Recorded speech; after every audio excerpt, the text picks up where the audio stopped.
করেছেন মুলক, মুলক মানে বাদশাহী।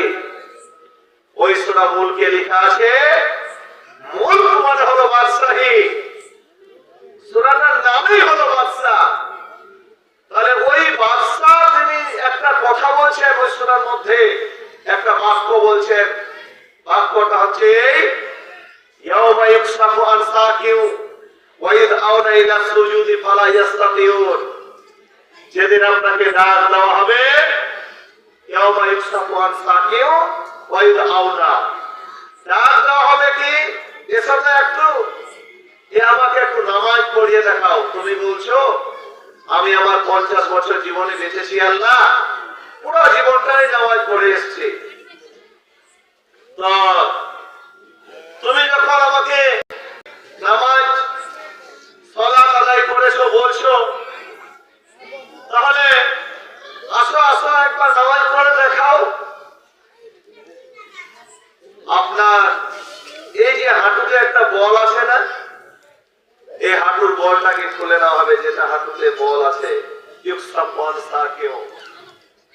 এই মাংসপেশিতে রগ আছে না, এই রগ গুলো খুলে নেওয়া হবে। আপনার পায়ের এই যে কুলিয়ার কাছে একটা বল আছে না, এটা এই মেরুদণ্ডের হাড়ের সঙ্গে একসঙ্গে লাগিয়ে দেওয়া হবে। ফালা ইস্তাতিউন, আপনি চাইলেও সিজদা করতে পারবেন না। প্রিয় স্বামী, আমি আমার অত্র এলাকার মানুষের চরিত্র সম্পর্কে অনেক মুখস্থ করে ফেলেছি। রাস্তায় দেখা হলে আমরা আলেমে দিনেরা বলি, ভাই আপনার বাবা মারা গেল, আপনার মা মারা গেল, আপনার ভাই মারা গেল, কেন সালাত আদায় করেন না?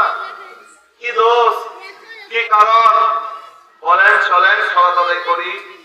তখন কোন কোন ব্যক্তি এটা উত্তর দেয়, কি বলবো মৌলভী সাহেব, অভাবেই আমার মেটে না, কি করে সালাত আদায় করবো? অভাব মিটে না। আল্লাহু আকবার।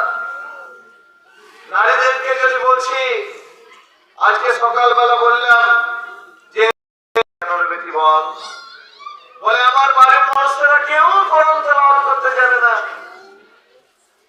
তবে রাসূলুল্লাহ সাল্লাল্লাহু আলাইহি ওয়াসাল্লাম যিনি বলছেন যে বাড়িতে সুন্নাত নামাজ আদায় করা হয় না, সেই বাড়িটা হলো একটা বিরান কবরের মতো, কাবাইতুল খিরাম, বিরান কবরের মতো। এই আপনাদের পাহাড়ে যেগুলো মানুষকে মাটি দেওয়ার পর যেগুলো কবর মাটির সঙ্গে মিশে গেছে, এগুলো তো ভিন্ন কথা। যেগুলো কবর মানুষকে সমাধি করার পর বৃষ্টির জল এসে মাটি পড়ে যায়, বাঁশগুলো ভেঙে পড়ে গিয়ে একদিকটা উঁচু একদিকটা নিচে হয়ে থাকে, সেই কবরটার কোনো মূল্য আসে মানুষের কাছে? বলেন, যে ব্যক্তির বাড়িতে সুন্নাত নামাজ আদায় করা হয় না, যে ব্যক্তির বাড়িতে স্ত্রীরা সালাত আদায় করে না, নামাজ আদায় করে না, সেই বাড়িটা হলো বিরান কবরের মতো।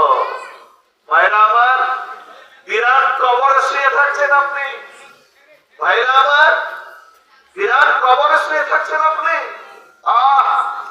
এবার দেখেন, মালিক ইয়াউমিদ্দিন, তিনি কিয়ামতের দিনের বাদশা। ফেরেশতাদের অর্ডার করবে। সূরা কিয়ামতে বলা হয়েছে ফেরেশতা ওই আগুন, জাহান্নামের খুব জ্বলন্ত আগুন জ্বলছে, যাও একটা জাহান্নামের গেটকে টেনে নিয়ে আসো। একটা বই পড়েছি আমি, সেই বইটার নাম হলো দোজখের আযাব বেহেশতের শান্তি। ওই বইয়ে লেখা আছে, ওই বইয়ের লেখক বলেছেন একটা জাহান্নামের গেটকে নিয়ে আসার জন্য ৭০,০০০ ফেরেশতা, ৭০,০০০ জিনজির দিয়ে বাঁধা আছে। একটা জাহান্নামের গেট বাঁধা আছে, ৭০,০০০ জিনজির দিয়ে একটা জাহান্নামের গেট বাঁধা আছে।